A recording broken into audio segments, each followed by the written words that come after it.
All right, here we go. Tutorial number 4. If you're following along, we just talked about spline modeling, and it was fantastic. We revolved or lathed an object in 360 degrees. It's just projecting a spline in 360 degrees. It's actually called lathe or sweep. It's the sweep modifier. Okay, so each 3D program, uh, Blender, Maya, 3D Studio Max, my favorite. Um, even engineering programs like Fusion 360, they do the same thing. Okay, they all have the same functionality. It's just called something different. Okay, so please don't judge me. There's a bunch of buttons. There is so much in this thing. Anyways, it doesn't matter. Uh, so today we're going to take spline modeling a little bit further. Okay, we're going to import an AI file, Adobe Illustrator file, basically an SVG. An SVG is just a vector object. I'm not going to explain what vector objects are in great detail, but it's just an infinitely scalable and proportionate drawing, exactly mathematical. So it's not like a bitmap image, which is rastered, it's a vector. You can make those in Adobe Illustrator, you can make them in Photoshop. We are going to download them. So we're going to go to my desktop here, and there's this awesome website, but unfortunately it's shutting down. But I will put it in the comments. Hopefully it'll be up when you see it. But he has all the Warhammer icons for all the different well, I guess all the different chapters of the Brotherhood of types of Space Marines, which is awesome. So, anyways, we downloaded here a couple different ones. We've got this eagle, which is the whole thing, and then just this chapter. It says Penitent Blades. Very cool, whatever. What you need to do is not keep it as an SVG, okay? You need to do save as, and then when you click, you save here. There's going to be a drop down menu, and you got to drop this sucker back down to Illustrator 8. Why? Because 3D Studio Max has some problems. I don't know why. I think it strips out all the details, all the cool things you can do to vectors. I honestly think it strips it out, and it just gives you a flush AI file with just the vector proportions. I think they should have a better way of doing this, but it's not up to me. I just use the software. So let's bounce over to 3D Studio Max here. So let's import one of these guys, okay? So file, import. As you can see, I've already got this set up here. All formats, you can pick a bunch. I'm going with Adobe Illustrator. It's right there, fourth one down, third after all formats. This is a project, but these last two. So I've got Imperial Aquila and Penitent Blades. So let's do the first one first. Merge objects with current scene, because I've actually got something going on here. Single object. You want it to be one object. I actually have something. I've already been working on something like this, so I got to rename it. So we're just going to press OK because we're going to skip. Doesn't matter what it's called. And wha-bam, it's hidden because I put it in the wrong folder, or in the wrong, what do you call it, layer. So I'm going to drop it in here, and there it is. Just a little heads up in case you guys haven't used it yet. At the top here, there is a layer editor or layer explorer if you want to be fancy about it. You can turn it on and off. The blue icon is what you're working on with new objects. So if you make a new object, it's going to drop it into this blue icon here. So that's why when I imported it, it threw it down here and it was invisible. So we can actually do that again. If we drag this down to Bolter, it's gone, it's magic. But we can drag it back into the other, and there it is. Okay, so we're going to make this a little short and sweet because it's kind of late, and I don't know. Nobody's really watching this channel, so who cares, right? I can do whatever I want. I can talk about farts. So let's say I'm unhappy with this. I didn't get the model of this the exact way I want. Let's say I want, well, actually, you can see what I don't like here is how sloppy this looks. That's not a straight line. That's kind of janky, right? So let's pretend they're all janky. What could I do to fix that? Well, I'm glad you asked. Let's pop to the top view. Remember the button in the corner here, or Alt W? Is that what it is? Yep, Alt W. You guys should use shortcuts. I'm not going to use shortcuts. I'm going to use these shortcuts up here. I'm going to tell you what they are. So this is my Alt W, so I don't have to perfectly get in the corner. And I'm going to go to the top here. What you can do, if you're lazy like me, you don't want to click up here to what viewport, you can just click this guy up here as long as you're in orthographic, which means no depth perception, and just plop it to the top. Here we are. And maybe it doesn't line up. What can I do then? Could I click this? No, that was the wrong one. I'm sorry. I wanted to pretend like I knew what I was talking about here. You can rotate this, though, so I can get back to what I want to see. Bam. And then it's not in view. I understand that. This is my shortcut right here. Zoom extents. You can press Z, or I can prove it to you right here. So you got my trusty keyboard. If you want to zoom in on the object because it's out of your frame of reference, press Z. Bam. Now it's back. Okay. So let's embiggen this. So Alt W. What don't I like about this? Well, like I said, I don't like how these edges are a little janky here. So let's create a new line, and we're going to use something called the trim tool. We're going to make it short and sweet. I'm going to show you what it could look like if you got some free time, like I do. So we're going to make a new line, okay? So go into your creation panel. Make sure you go under lines, okay? Or splines, rather. Not NURBS curves. We just want splines. So let's click line right here. Remember, if we click once, we're just going to get a single point. If we click and drag, we're going to get that Bezier handle, so we can kind of edit the curve. So let's start here. Remember, we want to get rid of all these kind of janky edges. They're a little sloppy. So let's just click in here. Just pick a spot. You'll see what I'm going to do. Oh, see, I'm on the wrong. I'm on the hidden layer. So I'm going to abort the creation, and I'm going to click right here to the visible layer. Now I'm going to redraw this guy. So now it's going to dump it on the layer that's visible, which that's kind of helpful. So I'm going to click here, drag, and I want to get this maybe to there. And I am happy with that. I'm going to right-click to end the tool. Remember, right-clicking ends your tool. You're still on it, so you need to right-click again, or you can click on this box. Now you're done with the tool. Oops, nope, just right-click. Just right-click. There we go. It's with other tools like the cut tool and edit poly panel or bridge. You can turn it off by clicking the box again. My mistake. Okay, so how do we get these to work together? All right, so I'm going to add this new line to our eagle symbol here. Okay, so select your eagle symbol. What you want to do is you already have an editable spline modifier. That's the default one. I always like popping on a new one. And then I'm going to attach this new line that I just drew. Bam. Well, that didn't do squat, did it? Well, it didn't. It didn't. It added it to this model, or to this object. So if I go into the editable, the panel here, I'm going to turn off the attach tool and see how that clicks on and off, just like I said it would. I'm going to go to my move tool, and now they're together. They're in the same model or object, but that doesn't really help me, right? I want them to intersect. Well, how do I get them to intersect? Well, they should intersect here, right? You'd think, because they're overlapping, there should be like a vertex there, or a vertice, whichever word you like. Well, there is a sweet tool that everybody kind of passes on. It's called the trim tool. So go into your edit spline panel here, scroll up, it's at the bottom, but you need to be in your whole spline. So this is vertex mode or vertice mode. Then we've got segment mode, so you can see this is a segment, it's just a piece. And then there is spline mode, which is I think this is spline mode? Yep. And this is the whole dang thing, right? That's the whole thing. That's the whole spline. And this is the whole spline that we just created. So again, how do I get these to overlap? Well, like I said, this trim tool right here is awesome. Now that I have the trim tool on, I can pick areas I don't want, and it will intersect those areas. So let's say I don't like this guy here. Like, this is my new edge. This is the edge I want. That's perfect. It's nice. It gets rounded down here. It looks pretty solid. So what do I want to delete? I want to delete this guy. I want to delete that guy, because that looks like garbage. And we can delete that. It looks like it's a fragment. So let's move over here.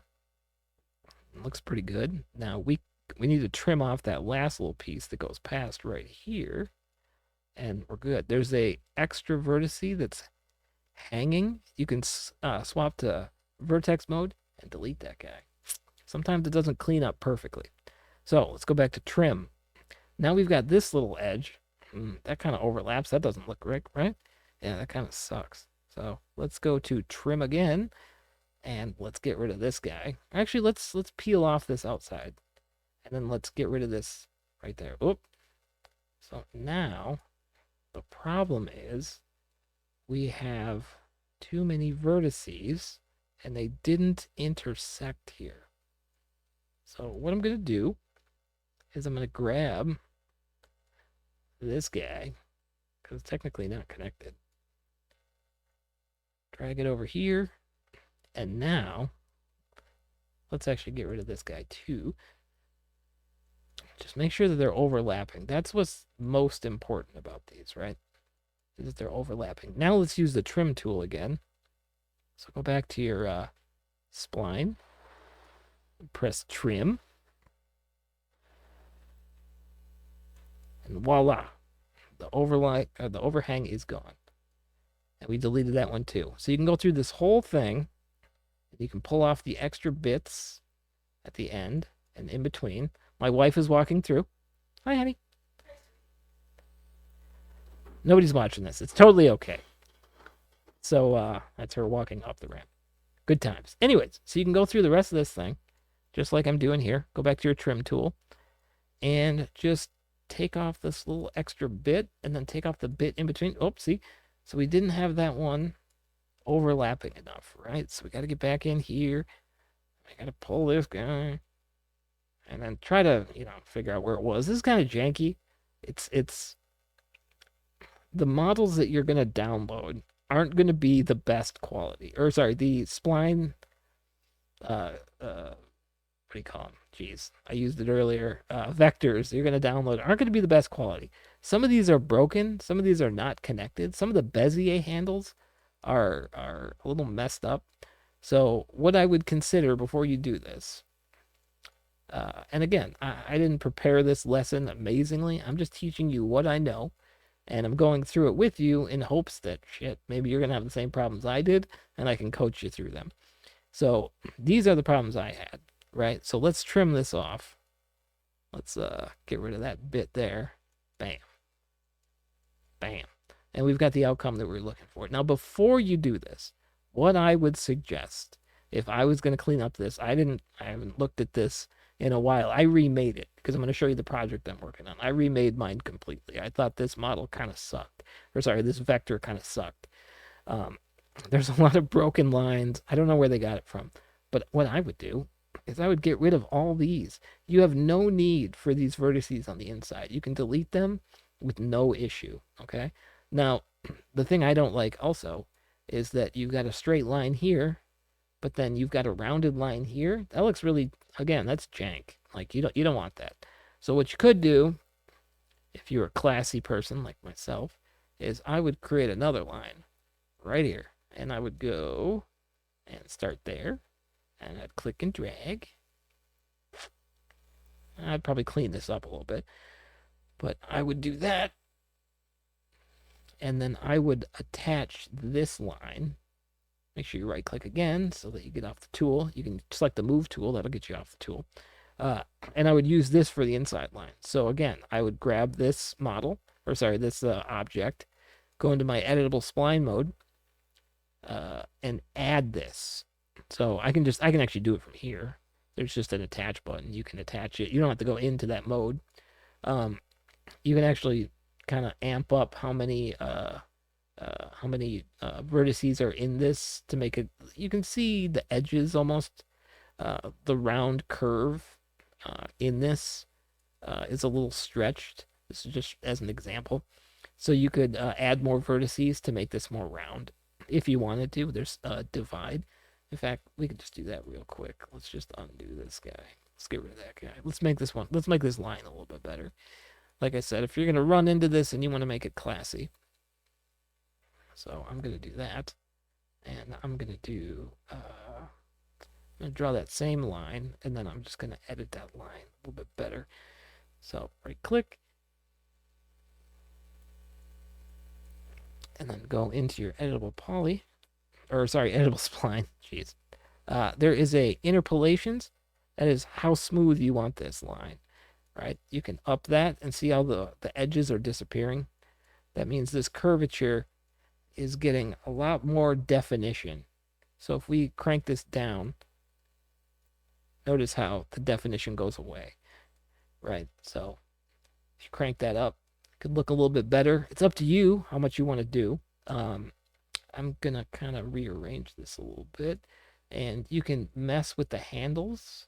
You can change, how far you want this out. So click and drag right there. As long as you click here, you can have control in just that dimension. Maybe I'll pull this down a little bit. This isn't going to be perfect. I don't love it, but it's just as an example for tonight. Maybe yank that over. That's crummy. Anyways, so we're just going to finish this up because I could go on for days about how we could do this and make it perfect, but I'm going to show you what I did and then how to redraw it real quick and maybe in the next lesson. So again, if you like how this is, we're just going to use it as an example. We're going to add this guy here, and then, that doesn't cover up that top one there, does it? So we just need to move this guy over. Like that. All right, and then just go back to your trim tool.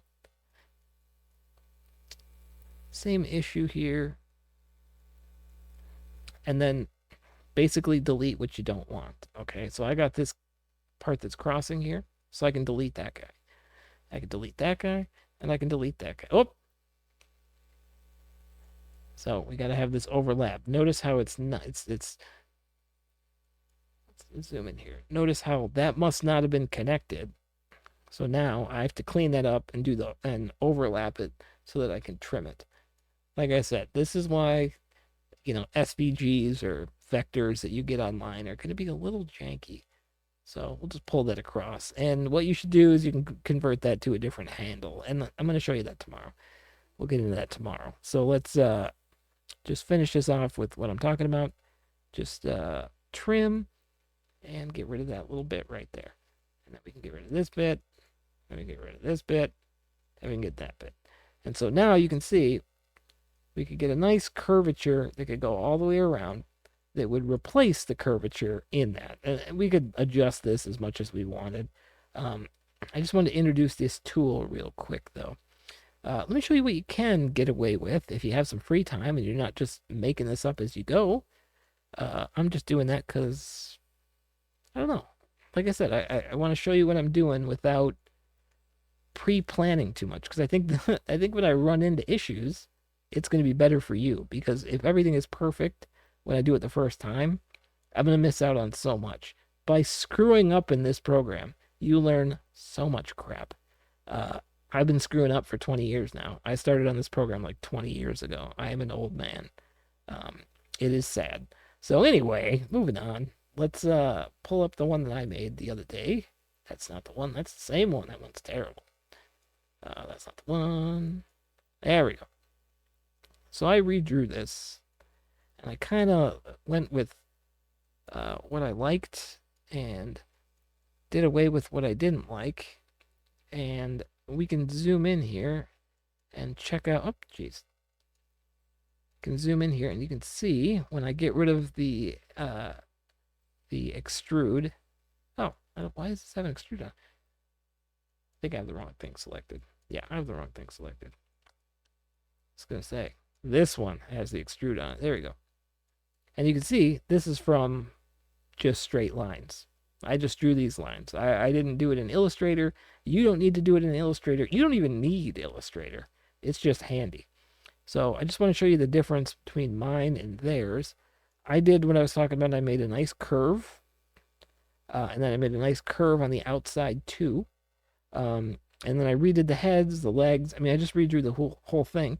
And then just to make it three-dimensional, I just added an extrude to it. Very simple. You could bevel the edges. You could make it kind of fancy.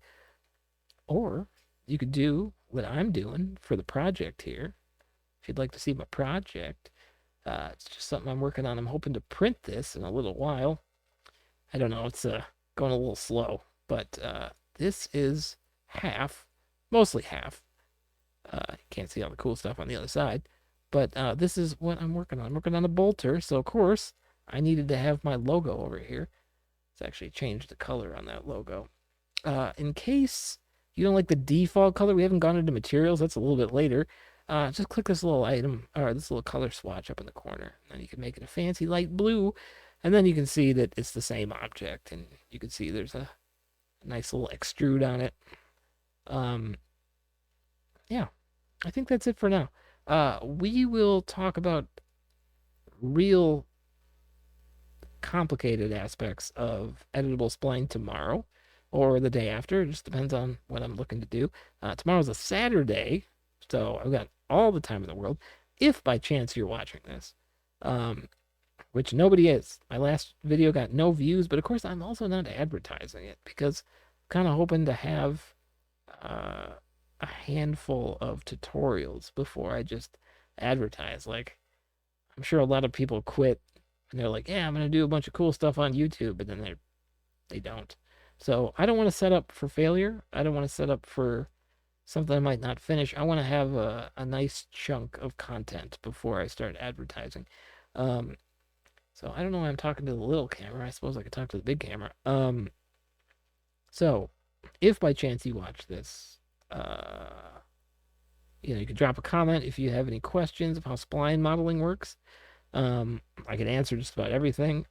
In 3D Studio Max, I'm not amazing at sculpting, but I know all the modeling process. It just takes me a little longer because, like I said, if you caught it in the other one, I'm pretty terribly handicapped, so my hands don't work as well. And like I said, if you learn everything I know, you should be able to get a job because you can work faster than me. My hands are very slow these days. But yeah, I'm going to leave you there. I'm just going to advertise my crap at the end here. It says if you want to watch more of my tutorials, boom, right there. Barbaric Melons Live. That's me. Otherwise, if you want to watch my cartoons, which I think are funny, because I think fart jokes are funny, it's just Barbaric Melons. Check that out anytime. Yeah, this one went a little long again. I suppose it's hard to cover this stuff. So many things come up. So many questions come up. And that's the thing. I didn't even cover the different handles, the Bezier handles. That's going to be messy. Anyways, check out my stuff or don't. Come back, watch a tutorial or don't. I'll be here either way. You take care of yourself.